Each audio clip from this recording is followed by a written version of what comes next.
Today is a huge, heavy news day. We've got a lot of fast-moving stuff, and I want to cover it as quickly as I possibly can so you're up to date. If you think this stuff isn't planned, you'd be very, very wrong. We've got Democrat leaders involved in planning and training these anti-ICE protesters. The protesters are jumping ship like cockroaches.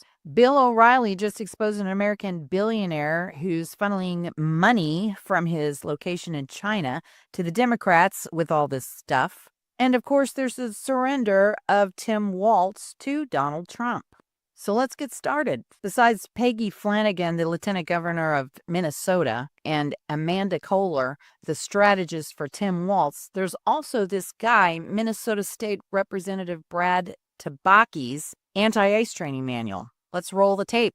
This actually appears to be some kind of a PowerPoint presentation that this guy's doing, where he's obviously showing them how to do the whistles, where to stop, how to be safe in your own area, supposedly, who to contact, which he's got it all right there.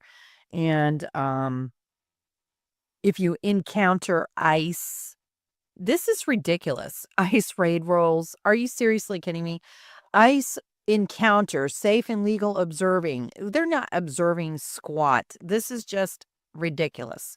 Alert when there you see them. Court warrant, ICE warrant. They're literally showing you the difference between one kind of warrant and another. This is what I'm talking about. These leaders are instigating the problem. This guy is personally sending out invitations for people to join his anti-ICE watch training. Peggy Flanagan and Amanda Kohler have been caught as leaders of this anti-ICE watch team. So that makes it kind of interesting because it's all connected to Tim Walz. I think Tim Walz knows that the jig is up is why he called Donald Trump. There's this woman who accidentally attended an ICE training. She thought it was going to be something else. It was like a Democrat event. And when she got there, it was actually a Democrat ICE training program. And she got a whole bunch of information from that particular event, which you can see here in this video. Today, I found out where all the whistles come from for all the protests. Anyway, so this event came up a few weeks ago. I said to my friends, hey, let's go to it. So today we hopped in the car and went to Hampton, Virginia to the LGBT Center for this meeting, Know Your Rights training on immigration. Because I was like, what are they training? Who are they training? And what are they telling them to do? So anyway, we get there. It was hosted by a woman named Allura Ria, as you can see right here. And she's part of an organization called ICE Out. I guess she does not believe ICE should be here. They should be out. And, you know, letting people just do what they want. And anyway, I thought it was interesting. We walked in, there's a big old bucket of these whistles. And I'm like, oh, okay, that's where they get them. And I'll let you see this discussion we had on House Bill 7 that was introduced by a delegate named Jackie Glass. Jackie does not feel that our first responders should be able to mask their face to hide their identity because they are being doxxed everywhere. And so I'll let you see this discussion, which I thought was pretty interesting. And I'm sure after you listen to this video, you will see a few interesting things I'm going to point out. Jackie Glass isn't trying to pass a bill to require police officers to identify themselves. She's trying to pass a bill to require ICE agents to identify themselves because they have committed civil rights violations in our state while hiding behind masks. And DHS is not cooperating with local law enforcement to make sure that they are held accountable for that. But they're getting, I mean, they are getting some criminals. I mean, they are getting criminals. So why shouldn't they be protected? ICE is also not the police. Well, are you like? I do not think that they. ICE agents should have to, if they are on a sting operation, taking down some criminals, and with all the heat and the rhetoric of all of us saying they're bad, They have the right to their privacy.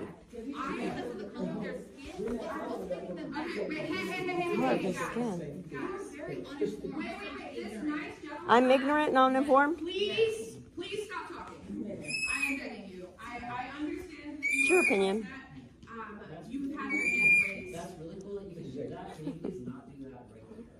Just to be clear, you're not advocating for them not to wear the mask so that they can be doxxed and they can be intruded upon in the privacy of their home and having their identities put out in public so people can tell. You're not advocating for that. I am advocating for their identities to be documented so they can be held accountable in a court of And law. you're not documenting for people to use that information to dox them. I actively beg people not to post these videos on social media. But they are doing it and they're doxing them, which is sad. And Like, again, I can't control those people. What I can control is what I teach, and what I can control is making sure that I continue to do this work so that people in my community do not continue to be killed or harmed by these increased enforcement officers. right.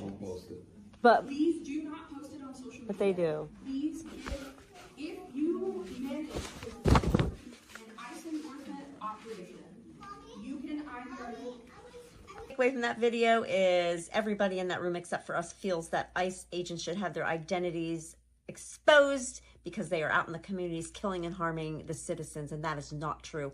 And her son has been trained very well by his mommy because the minute truth started getting out there by us, he started blowing his little whistle, these little plastic things to try to silence truth. Unbelievable. I'm glad I went.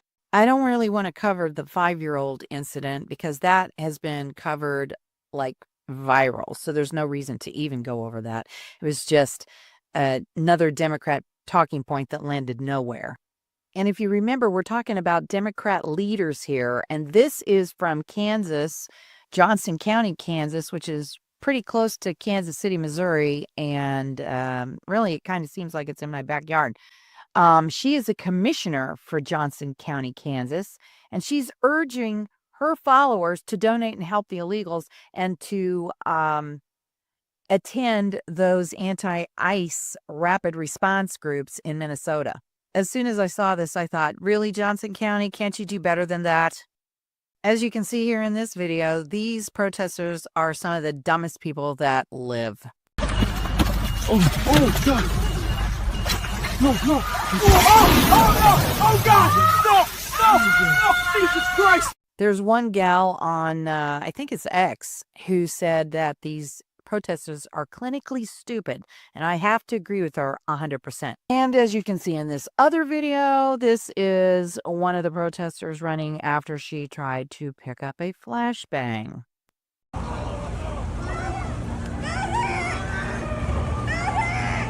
Medic.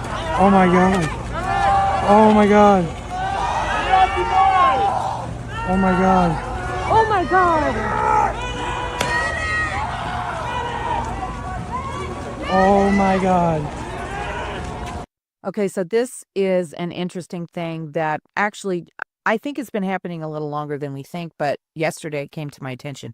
As a former Special Forces warrant officer with multiple rotations running counterinsurgency ops, both hunting insurgents and trying to separate them from sympathetic populations, I've seen organized resistance up close from Anbar to Helmand. The pattern is familiar: spotters, cutouts, dead drops, discipline comms, role specialization, and willingness to absorb casualties while bleeding the stronger force slowly. What's unfolding in Minneapolis right now isn't protest. It's low-level insurgency infrastructure built by people who've clearly studied the playbook. And I'm just going to say that these are the Patriots that are infiltrating that system, and they now are identifying what I'm going to call Democrat domestic terrorists. So this is another portion of that. This is the retired Green Beret who apparently has gone viral. He says more vets are joining the fights as they break down the network and foreign influence organizing the far left movement. Everything he states matches the actions of Shannon Bellows, Graham Plattner, and others in Maine as they set up the same insurgent systems that will be used for much more than just this ICE issue. This is actually domestic terrorism. This is what Donald Trump was sworn to on his oath to take care of, because that's part of his job, is not only foreign terrorists, but also domestic enemies. This is how stupid the left is. They thought this guy was an ICE officer, and he's actually a prison guard, and they almost took him out. That's the reality of how pathetic, ridiculous, and dangerous low IQ people in clusters that are unsupervised can be. If you look at this screenshot from Kim Higbee's feed on X, these people are literally talking about not only leaving the state, but leaving the country. And as things progress, it's probably very likely that they're going to move their operation somewhere else. I don't know if you guys saw that video of that guy. He was standing, he's an Antifa guy, and he's standing up there telling them, the crowd, if they lose Minneapolis, then they're going to lose all over the place. And Kevin Bass made a post, I want to say it was 2 days ago, but it might have been yesterday. He says, "I'm horrified. I can't believe it. I analyzed public databases and media reporting on violent confrontations with ICE over the past years." And he's got this diagram of the 9 counties that account for 2/3 of violent confrontations with ICE in America. That's only 9. This is twice all violent confrontations in the remaining 3,134 counties combined. This is more violence in those particular areas than anywhere else in the entire country. And then we've got 2 more things here.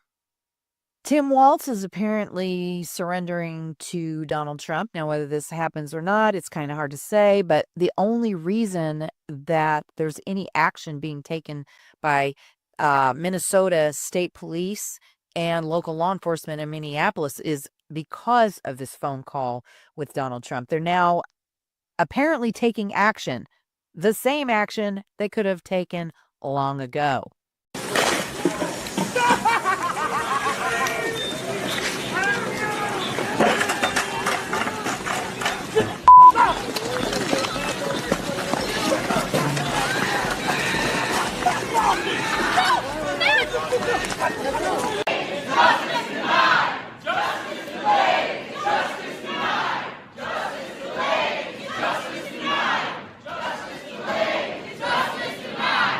And then finally, we got Bill O'Reilly, who just exposed this billionaire who lives in Shanghai, China.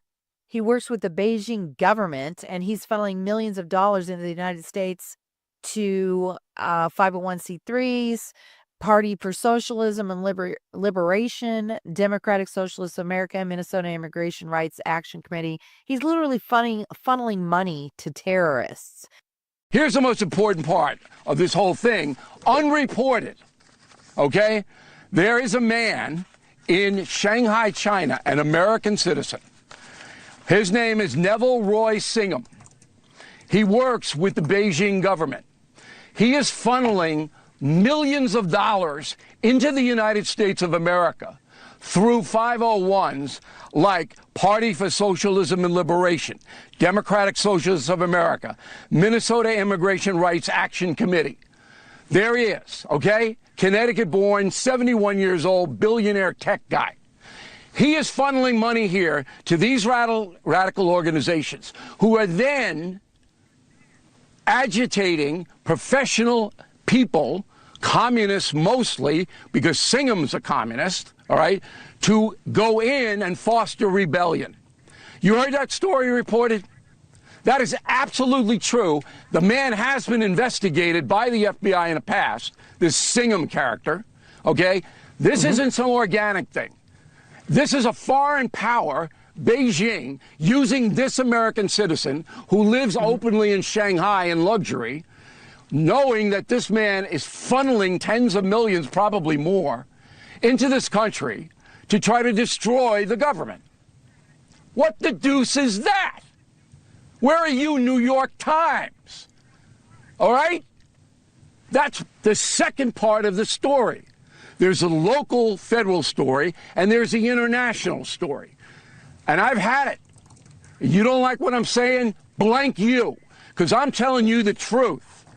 So there's a connection between Walz, which you should already know, he is China-driven, and this guy here and all these protests that are going on around the state of Minnesota. So pay attention, people. If you're in these 9 counties, it could be a problem for you. I'm pretty sure that they're going to be setting up shop somewhere that they think they're safe.